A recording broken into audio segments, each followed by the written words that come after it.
this system is designed to have ballistic missiles. And that is something that Israel's existing systems really aren't structured to do.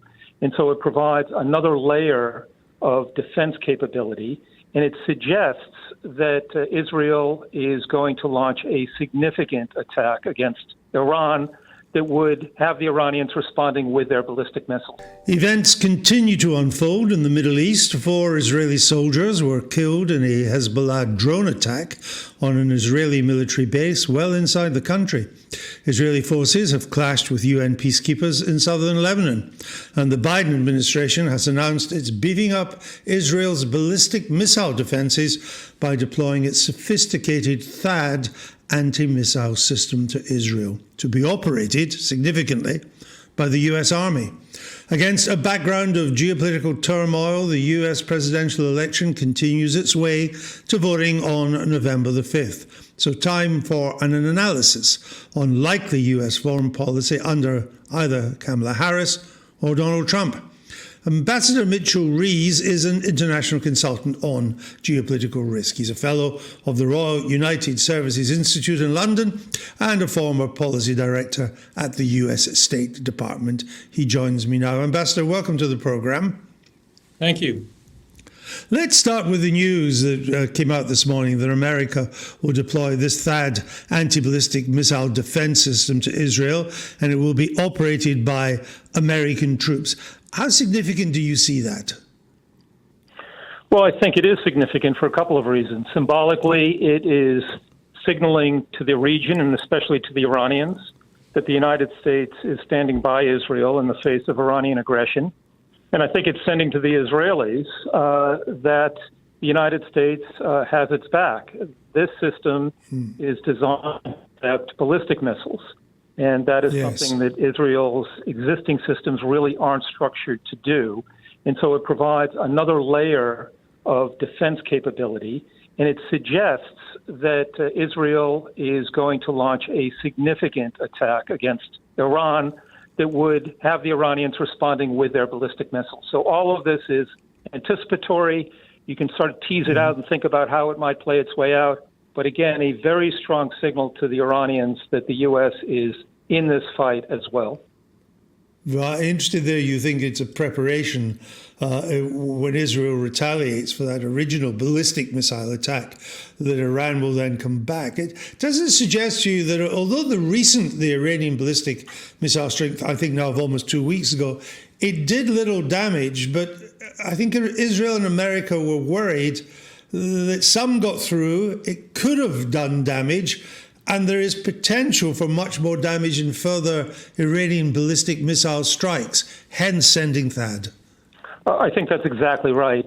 I think just under 200 of these ballistic missiles, some did get through.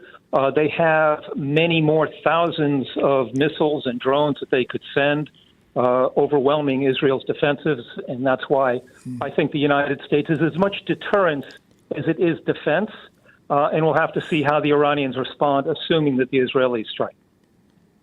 Well, thank you for your analysis of this news that broke this morning. Let me turn now to the presidential campaign itself and begin with this. In broad brush terms, when it comes to US foreign policy, should we see Kamala Harris as kind of continuity Biden? Well, I think that's what a lot of people may think. I'm a little skeptical about that. I think the honest answer is that we simply don't know. We don't know what her foreign policies are, what her priorities are, how she would respond in a crisis. She has said that she has her own ideas about all policies, but we have yet to really hear them clearly defined. The debates didn't do very much to clarify her views on these things. And if you believe that personnel is policy, we're not really sure who would be part of her foreign policy and defense team other than her current national security advisor. So there's a lot of questions around that, but I think the expectation is more continuity than change with President Biden. And indeed, and obviously more change if it's Donald Trump. I mean, I'll come on to him in a minute. But just sticking with Harris for the moment, am I right in saying that she has very little experience of geopolitics or foreign policy? and in the campaign has really had nothing original to say about foreign policy. Would that be fair? I think that's exactly what her critics would say. I don't think that she has articulated, again, a clear vision for what she wants to do as president in terms of leading a liberal world order that has largely preserved the peace and generated prosperity across the world for many decades. She hasn't given any major foreign policy speeches while she was vice president. And so there's a bit of an unknown quality about her that I think is one reason why she hasn't really surged in the polls recently, despite the huge fundraising advantage she's been able to get. Indeed, she's raised over $1 billion and spent quite a lot of it, but the polls have not gone further her way. If anything, they've tightened. We'll be coming on to that later in the programme today. Let me come on to Donald Trump, which is a more complicated matter and obviously causes the Europeans concern, though the Europeans might not have given enough thought to Kamala Harris either. Do you think that Prime Minister Netanyahu would prefer Donald Trump in the White House to Vice President Harris? I ask because Mr. Biden's urged Israel not to attack Iran's nuclear facilities.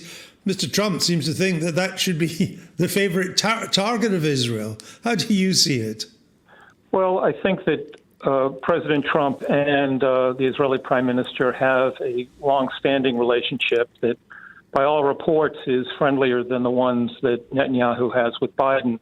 But I think that whoever's in the White House, there are other reasons why the United States aligns with Israel the way it does. There's congressional relationships, there's military to military, there's intelligence relationships. And so whether the Israeli Prime Minister prefers one over the other, I think the reality is that the U.S. and Israel are allies, they're partners going forward. And I think that's a good thing for American security. Now, Donald Trump started the Abraham Accords, which helped to formalize relations between Israel and some Gulf states. Mr. Biden was a bit sniffy about these accords when he came into power, but he then began to see their worth. There was talk of the Saudis joining it. Then, of course, October the 7th happened. Some people think that October the 7th happened to stop the Saudis from joining it. Is there still life in the Abraham Accords yet, despite everything that's happened in the past year? I think there is, and I think you're absolutely right. The Biden administration came in being very publicly critical of Mohammed bin Salman and Saudi Arabia, to the extent that Saudi Arabia signed an unprecedented agreement with the Iranians. The Biden administration then backed off as they realized the consequences of that policy shift. So I think that the Abraham Accords are a durable structure for the future. Clearly, in the current environment, what's happening across the region, it's a non-starter for the Saudis to join. But I think a year or two from now, perhaps when there's another Israeli prime minister, a different government, I do think that this is an incentive for all the parties, except for Iran, to move forward. And I think it's a great accomplishment of Trump's first term, actually. Let me come on to the issues you will know at least as well as I do of the big concern in Europe's capitals. How seriously do we take Donald Trump as a threat to Ukraine and to NATO? Let's start with Ukraine. Well, we have to remember that Donald Trump was the one who reversed the Obama ban on defensive weapons to Ukraine, also was able to transfer them Javelin anti-tank weapons. Again, I think the record is a little bit more nuanced and mixed. I think what President Trump has said he would like to do is to actually end this war, negotiate the end to the war. And I think he sees that as a way for him to perhaps win the Nobel Peace Prize that was given to his predecessor. And I think that he feels that he should have gotten for the Abraham Accords. So I think that a Trump administration will push on all the parties to try to end the Ukraine war. But of course, that begs the question, what does that mean for European security? What does that mean for the future of Ukraine's sovereignty? What does that mean for a pathway for the Ukrainians to membership in the EU and potentially NATO? So a lot of big questions remain, but I think he's serious about trying to end this war as soon as possible. On NATO... Yes, on NATO. Let's come on to NATO, please, Ambassador. Thank you. On NATO, the president has used very undiplomatic language to describe the NATO allies who are not spending enough money on defense. Language aside, that's exactly the same approach that every American president has used for the past half century. It's astonishing that given what's happened with Russia's invasion in 2022 of Ukraine, with Russia now spending almost 30% of its GDP on defense, with a no-limits partnership with China and additional help from Iran and North Korea, that fully one-third of NATO's members are still not hitting a 2% threshold for defense spending. And, of course, well beyond 2% is going to be needed because the environment is very challenging right now. And so I think that the president, you may not like his language, but I think the approach really has bipartisan support in the United States. The U.S. expects the Europeans to pull their weight. Europe is rich enough and able to do it, and I think that they need to reconsider exactly what the threats are and what they need to do to step up.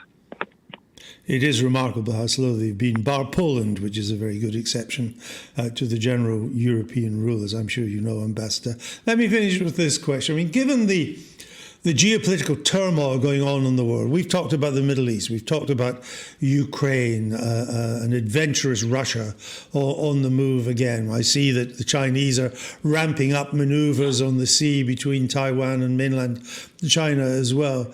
You take all that, is it not a bit depressing, or maybe is it just a bit par for the course, that given America has important involvement in all of this turmoil that's going on, the foreign policy is really not playing much of a role in this presidential campaign? Well, I certainly think it is. It's a very fraught time for global stability. The energy markets are watching very carefully what happens across the Middle East. China is on the move and thinks it has some momentum. And, of course, Russia continues to be a malevolent actor. There was one question in the presidential debate, maybe a half a question in the vice presidential debate. And so traditionally, that's not surprising. The American people usually vote pocketbook issues. That's the case this year, along with immigration and the border. Those are usually the top two. So it's not surprising, but it is disappointing because we're more interconnected than we ever were before. America's network of allies and friends around the world are extremely valuable and important. Again, there just doesn't seem to be as much appreciation for that. But I'm sure that will change because foreign policy has a way of affecting every White House as soon as the president takes that position. It certainly does, Ambassador. And thank you for going through the issues with us here on Times Radio today. That's Ambassador Mitchell Rees of the Royal United Services Institute.